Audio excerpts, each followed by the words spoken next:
Lord of the Mysteries. Chapter 177. Sudden Turn of Events.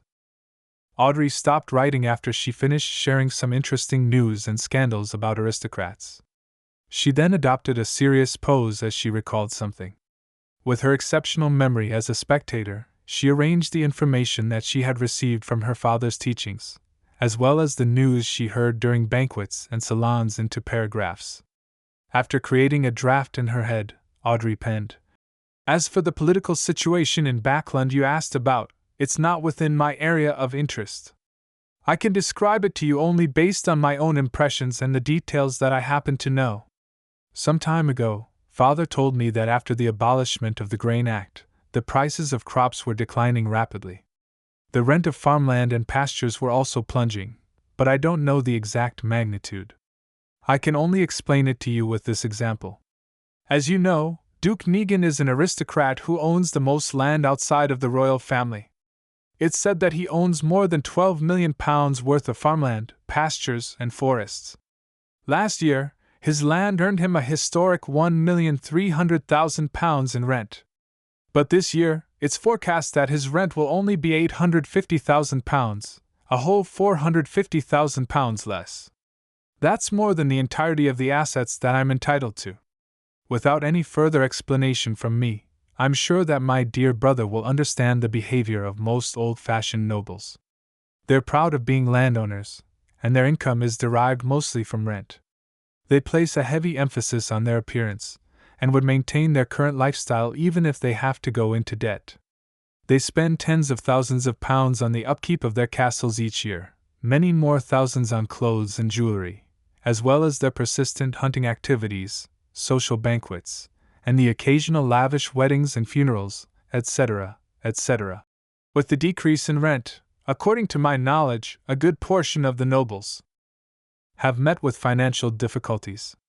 Because of this, Earl Wolf has sold 84,000 areas of land in the countryside and gotten £29,000 in return. Viscount Conrad has also sold his art collection worth £55,000 to a national art gallery. Other than a few visionary nobles who had long shifted their focus to steel, coal, railroads, banks, and rubber industries, the rest of the nobles have been severely affected by the Grain Act. Let us praise our dear Earl Hall. Father told me that the financial distress will loosen the control the nobles have over politics.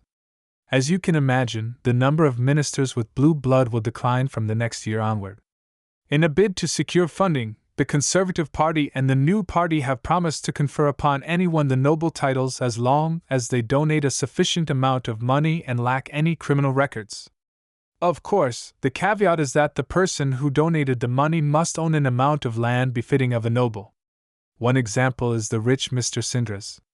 He purchased the lowest area of land expected of a baron, 60,000 aries, then donated £100,000 to the Carlton Club and £400,000 to the Conservative Party, and donations to charity amounting to £300,000. Finally, he succeeded in receiving conferment from His Majesty, and became a highly regarded baron. I've heard that there's a price list to this, £300,000 for a baronet, and £700,000 to £1 million for a hereditary baron. There is no clear price for the title of Viscount or Count, but I'm sure those are sufficiently ridiculous. This year, many nobles who are facing financial difficulties are starting to seriously consider the possibility of marriages with wealthy merchants. There have already been 3 marriages like this over the last 2 months. The betrothal gifts the noble women received are something to be envied. Also, the workers who protested the Grain Act did experience a decrease in the cost of living, but the quality of their lives has not improved. Instead, it seems to have deteriorated as the bankrupt farmers have entered the city and stolen their jobs by requesting lower wages. Thus, the wages of the laborers are dropping rapidly. I remember the day when Father asked me who I felt was the winner of the Grain Act. My dear Alfred, you must know the answer. You would definitely be able to obtain a hereditary baron title through your own efforts. Zio Dericha and Furs Wall were returning to the Backland Bridge borough after they received Audrey's reply. Zio, with her messy blonde hair, was looking out the window of the carriage. Her eyes were bright like 2 burning balls of flame. She muttered the term, 450 pounds, to herself repeatedly, as if reciting an incantation. Her strength and courage grew every time she repeated the term. Darkholm hasn't reported the status of the investigation today. Let's make a trip to his house. Zio suddenly turned to look at Furs. Darkholm was the leader of a gang in the Backland East Borough, and had control over many beggars and thieves. Even though he looked very friendly with his chubby face that was perpetually adorned with a warm and amiable smile, Zio knew that he was a merciless scoundrel. He once broke the arm of a 13-year-old thief because the boy had hidden his profit. Unless it was necessary, Zio was unwilling to meet Darkholm, but Darkholm was one of the few people who were most familiar with the vagrants in the city. Furs pushed her slightly curly hair back behind her ear. As long as it doesn't delay my lunch. No problem. Perhaps I could treat you to an Intis feast after this week, Zio promised in complacency. Must I thank God? Furs asked as she laughed. Unlike Zio, Furs was a moderate believer of the god of steam and machinery. As they conversed, the two ladies switched to another public carriage and arrived at the Backland East Borough, and arrived at Darkholm's house. It was a terrace house located in a narrow alley. There were green plants hanging from the walls. The exterior looked relatively unkempt. Zio walked to the door, raised her right hand, and knocked in a unique rhythm. The unlocked door opened with a creak following her knocks. Zio's apparently confused expression immediately turned stern, like a wary lion's. She took out a triangular blade she carried with her, and cautiously pushed open the door. She then slowly stepped inside. Furs also stopped looking nonchalant, having produced a dagger of unknown origins. They didn't smell any peculiar scents, but their rich experience told them that something was off. 1 step, 2 steps, 3 steps. Zio and Furs entered Darkholm's house. Then they saw a pale lamp on a gas lamp, internal organs on a coffee table, as well as strips upon strips of flesh strewn on the floor and hung on the clothes rack. Pieces of bone had been stripped clean and piled up near the door. And amongst the bones was a head, its vacant eyes open. It was none other than Darkholm.